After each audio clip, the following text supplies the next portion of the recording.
is how Cheryl Reeve was very standoffish to Caitlin Clark's arrival, very dismissive to Caitlin Clark's arrival, very agenda driven when it comes to selecting her for the national team. And I have to think Dawn Staley is in that book as well, and she knows a bomb is about to drop when it comes to what she had to say, when it comes to her part in the Team USA national team. We know what she said publicly. When damaging revelations approach, public figures typically adopt one of two defensive strategies. The first involves preemptively attacking the credibility of forthcoming information, labeling it as falsehoods or fabrication. The second requires distancing oneself from previous statements and decisions, attempting to rewrite history through selective memory. Now, with all of that being said, Cheryl Reeve has been adamant she did not snub Caitlin Clark. Well, I'm here to tell you, Christine Brennan been applying all pressure to none other than Cheryl Reeve. She wrote a tell-all book, which we're going to talk about a little later, of her pretty much exposing the WNBA for all their wrongdoings with Caitlin Clark. Well, Christine Brennan made it her business to let the world know these things. Now, Cheryl Reeve went on a podcast and Christine Brennan's forthcoming publication, examining Caitlin Clark's impact on women's basketball, promises to expose behind-the-scenes tensions during Clark's inaugural WNBA campaign. The book reportedly details Cheryl Reeve's hostile reception toward Clark's league entry, documenting dismissive attitudes and agenda-driven decision-making regarding Olympic team selection. Right? She didn't even deny it. She said, the way she's playing, it would be hard, but she didn't deny that it was a bad decision at the time. Dawn Staley, she has her own history speaking foolishly when it comes to Caitlin Clark. But Cheryl Reeve and Dawn Staley both have been in the news lately, taking two different paths. Cheryl Reeve took the first path. I'm going to get ahead of it, and I'm going to say that book.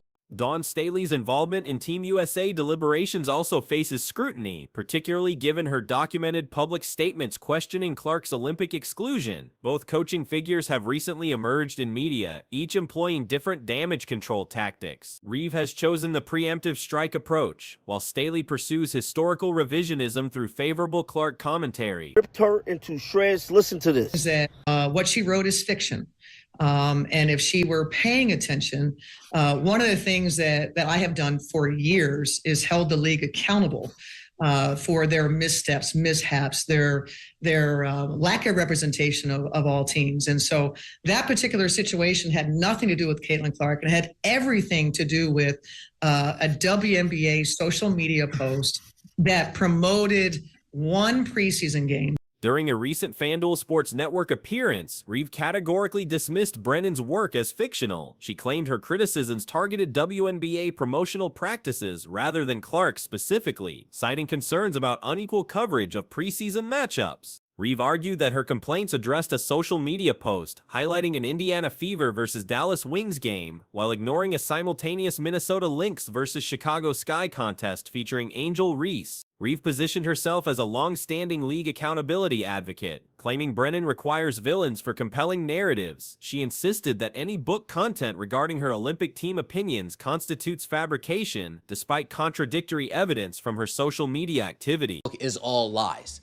Dawn Staley took the second path. I'm going to act like I didn't say the things that I said. I'm going to act like I didn't make the choices that I made. Let's start with Cheryl Reeve and what exactly she had to say most recently on the FanDuel Sports Network. What she wrote is fiction.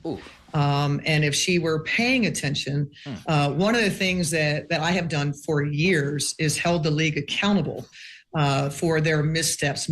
However, Reeve's explanation omits crucial context from the original incident. The controversial WNBA promotional post generated community discussion about broadcast availability. When someone questioned the lack of coverage, another user attributed it to Clark-focused preferences. Reeve then responded with apparent agreement, stating the situation appeared very Caitlin Clark-focused. This exchange contradicts Reeve's current narrative about general promotional equity concerns, revealing specific Clark-related grievances that professional leadership standards would typically discourage. And not all preseason games. And so I simply said that, and by the way, the Minnesota Lynx are playing the Chicago Sky, which also had some popular player in Angel Reese that people were interested in, and it simply wasn't posted on their account. I also posted things when Nafisa Collier was not including in promotion of the greatness of our league, and I made posts. And so if Christine Brennan were being thorough and a legitimate reporter in this situation, Dawn Staley has embarked on a systematic media tour, emphasizing Clark's exceptional abilities. Recent interviews feature consistent praise for Clark's versatility, highlighting her scoring capacity, three-point accuracy, and particularly her playmaking skills that elevate teammates' performance. These current statements sharply contrast with Staley's previous positions during relevant decision-making periods. When pressed about Rookie of the Year considerations during Clark's inaugural season, Staley explicitly endorsed Angel Reese, citing double-double statistics as decisive factors. Her reasoning appeared to minimize Clark's comprehensive contributions in favor of traditional statistical categories. Perhaps their lack of representation of all teams. And so that particular situation had nothing to do with Caitlin Clark, and had everything to do with a WNBA social media post that promoted one preseason game and not all preseason games. And so I simply said that, and by the way, the Minnesota Lynx are playing the Chicago Sky, which also had some popular player in Angel Reese that people were interested in. And it's simply The timing of both figures' media activities suggests coordination aimed at influencing public perception before Brennan's book release. Reeve's preemptive denials and Staley's rehabilitation efforts indicate awareness of potentially damaging revelations about their Clark-related conduct. These defensive maneuvers highlight deeper tensions within women's basketball's established hierarchy. The older generation's resistance to Clark's transformative impact reflects broader institutional challenges facing rapid sport evolution. She would have gotten full context, but it didn't fit the narrative. Christine Brennan likes to have a villain in her storytelling. I am Christine Brennan's villain. That's what she's going to, that's the sword she's going to die on. And it's a fiction, the stuff that she has written about me and my interest in Caitlin Clark being on or off the team. What she wrote. Let's get back to what Christine Brennan said. So Christine Brennan said it's going to be very interesting to see what Kathy Engelbert says today. This is a big moment for the WNBA. We now Documentation of both coaches' previous statements creates substantial contradiction with current positions. Reeve's social media history and Staley's recorded interviews provide clear evidence of attitudes that current narratives attempt to obscure. The contrast between past dismissiveness and present praise suggests calculated reputation management rather than genuine perspective evolution. Both figures appear motivated by self-preservation rather than honest acknowledgement of previous misjudgments. Brennan's investigation into Clark's rookie season promises to expose private conversations and decision-making processes that shaped public controversies. The book's potential to reveal behind-the-scenes maneuvering threatens established figures who assumed their actions would remain confidential. It wasn't posted on their account. I also posted things when Nafisa Collier was not including in promotion of the greatness of our league, and I made posts. And so if Christine Brennan were being thorough and a legitimate reporter in this situation, she would have gotten full context, but it didn't fit the narrative. Christine Brennan likes to have a villain in her storytelling. I am Christine Brennan's villain. That's what she's going to, that's the sword she's going to die on.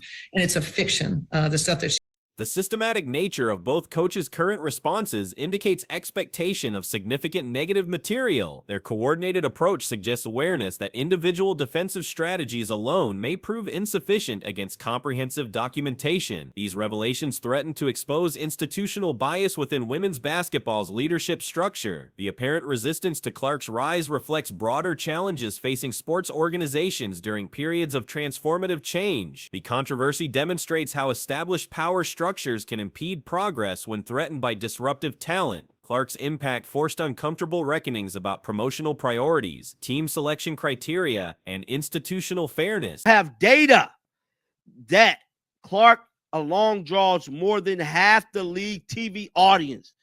Can the W continue to allow her to receive cheap shots like this from Marina Marbury? We shall see. One commenter stated, when will these ladies realize and accept and appreciate Caitlin Clark is the best thing that ever happened to women's basketball? This is a bad look for the sport and what's happening to sportsmanship. The upcoming book represents a reckoning moment for women's basketball leadership. Previous assumptions about consequence-free private conduct face challenges from increased scrutiny and documentation standards. Both Reeve and Staley's current defensive positioning suggests awareness that their previous actions may no longer remain hidden from public judgment. The transition from private criticism to public accountability marks a significant shift in sports media landscape dynamics. The preemptive defensive strategies employed by both coaching figures indicate substantial concern about forthcoming revelations. Their coordinated response suggests institutional awareness of widespread Clark-related bias that extends beyond individual opinions into systematic decision-making processes. She has written about me and my interest in Caitlin Clark being on or off the team. Yeah, that is exactly what it has to do about Cheryl Reeve. Better sue then, says Farkacast. I don't give two Cheryl Reeves about this take. You know what? I don't give one Cheryl Reeve. The butthurt is palpable. Now, the tweet in question that Cheryl Reeve is talking about is this tweet. WNBA are promoting an Indiana Fever versus Dallas Wings game, first preseason match. The contrast between past actions and current statements reveals the extent to which Clark's success has forced uncomfortable acknowledgments from resistant establishment figures. The upcoming book threatens to document this resistance comprehensively, potentially reshaping public understanding of women's basketball's internal dynamics during this transformative period. Recent tensions have escalated between Minnesota Lynx head coach Cheryl Reeve and USA Today sports journalist Christine Brennan regarding coverage of Caitlin Clark's Olympic team exclusion. The controversy centers around allegations that Reeve influenced Clark's absence from the national squad. Now, I made a video last night, guys. I made a video last night, and I told y'all the sportsmanship that was displayed in this game is horrific. I mean, for this to be a professional basketball league, pretty much the little sister to the NBA, it's a catastrophe. Kathy has to be held accountable at some point in time for what she has displayed as a leader. And as a leader, she has displayed nothing. The Indiana Fever star's omission from the Olympic roster sparked widespread debate across basketball communities. Many observers pointed fingers at Reeve, suggesting her involvement in the selection process led to Clark's unexpected exclusion. This situation becomes particularly notable given the upcoming Commissioner Cup matchup between Clark's Fever and Reeve's Lynx scheduled for early July. Reeve has consistently denied any role in blocking Clark's Olympic participation. During a recent podcast appearance, the veteran coach strongly criticized Brennan's reporting methods and conclusions. According to Reeve, Brennan's written accounts contain significant inaccuracies and lack proper context. Of the year. And then Cheryl Reeve, in her feelings, says also, capitalization, also in action tonight, Minnesota Lynx versus Chicago Sky. Though fans won't be able to watch, Lynx fans can go to the Lynx app to follow along via play-by-play, or if you are in market, come to the game as we start the season off right. Now, what Cheryl Reeve left out in her beautiful soliloquy was what transpired under that post with what she also had to. The coach explained that her previous social media criticism targeted the WNBA's promotional inconsistencies rather than any individual player. Reeve specifically mentioned instances where league social media failed to highlight preseason games equally, including matchups featuring both Clark and Chicago Sky's Angel Reese. She also referenced occasions where star player Nafisa Collier received inadequate recognition in league promotions. Reeve accused Brennan of selective reporting that fits predetermined narratives. The coach suggested that Brennan deliberately portrays her as an antagonist in ongoing stories about league dynamics. Reeve characterized Brennan's written work about her supposed influence over Clark's team status as completely fabricated. Worthy enough to even have the damn job. Kathy need to be held accountable for hiring these referees, for not speaking out in all of this. We have to hold Kathy accountable today. Kathy has to say something today. If not, Adam Silver needs to step in and make sure she see the damn door. She needs to see the door right now if she do not release a statement today, because it looked like she's condemning.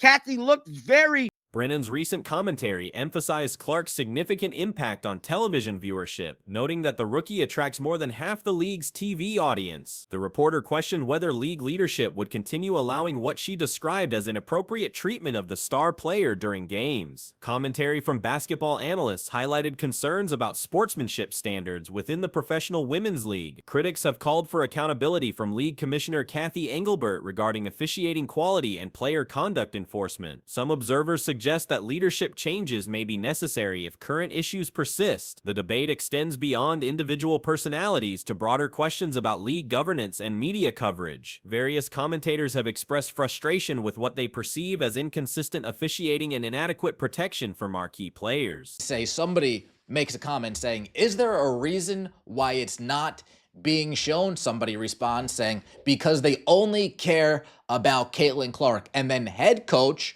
Cheryl Reeve says that part. That seems very Caitlin Clark focused, no? That seems very centered around Caitlin Clark being promoted by the league, no?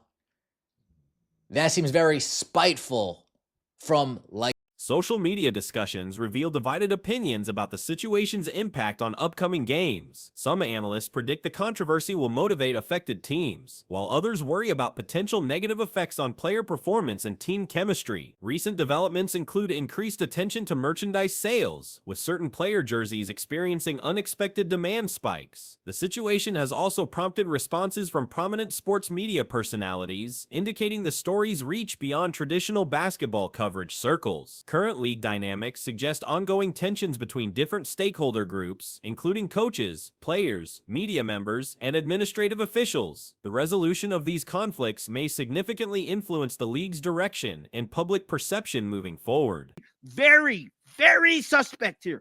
It looked like she's condemning what is happening to Caitlin Clark. She's condemning it. I promise you, bro. It looked like she's definitely condemning what is happening to Caitlin, bro. She's condemning it. I don't give a damn what nobody says. Somebody says that's just a commentator, John. That's Chrissy effort. I don't give a damn. That commission. The controversy highlights broader challenges facing women's professional basketball, including media representation, competitive balance, and star player treatment.